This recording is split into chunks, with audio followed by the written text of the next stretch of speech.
ही अतिशय आनंदाची गोष्ट आहे की आज राज्य सरकारच्या वतीने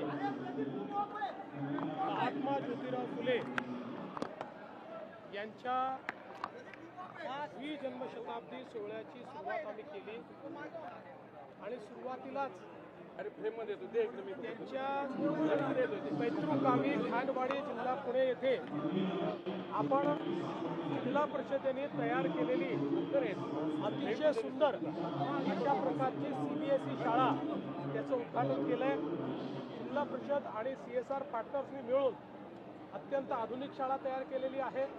या ठिकाणची लॅब आधुनिक आहे, इथे AI लॅब देखील आपल्याला पाहायला मिळते, इंडस्ट्री 4.0 लॅब देखील पाहायला मिळते आणि त्यासोबत CSR पार्टनर्सनी इथल्या मुलींना सायकल दिल्यामुळे त्यांनाही येण्याकरता फायदा होणार आहे। एक या ठिकाणी हॉस्टेलची पण व्यवस्था करण्यात आलेली आहे।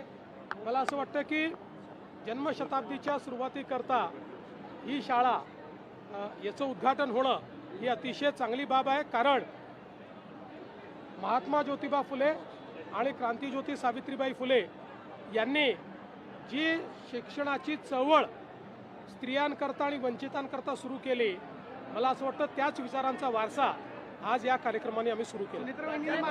महात्मा फुलेंना भारतरत्न द्यावा यासाठी राज्य सरकारकडून ऑलरेडी राज्य सरकारने या संदर्भातला प्रस्ताव हा पाठवलेलाच आहे, पण त्याचवेळी जसं भुजबळ साहेब म्हणाले की ते महात्मा आहेत आणि देशामध्ये दोनच महात्मा आहेत, एक महात्मा गांधी आणि दुसरे महात्मा ज्योतिराव फुले।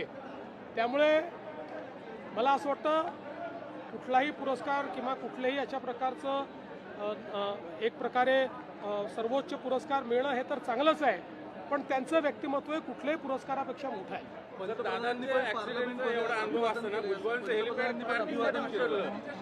माननीय पंतप्रधान नरेंद्र मोदीजी यांनी या द्विजन्मशताब्दी निमित्त वर्षभर कार्यक्रम करण्याचा निर्णय केलेला आहे।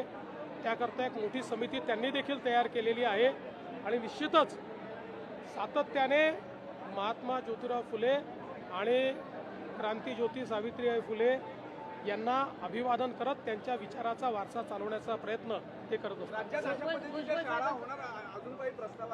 बोललो मी सांगितलं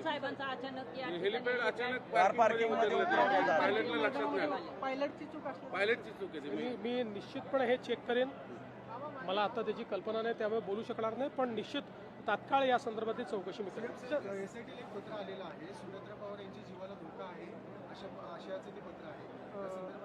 बघा, आम्ही उपमुख्यमंत्री सुनेत्राताई पवार यांची पूर्ण काळजी महाराष्ट्राचं पोलीस खातं घेईल।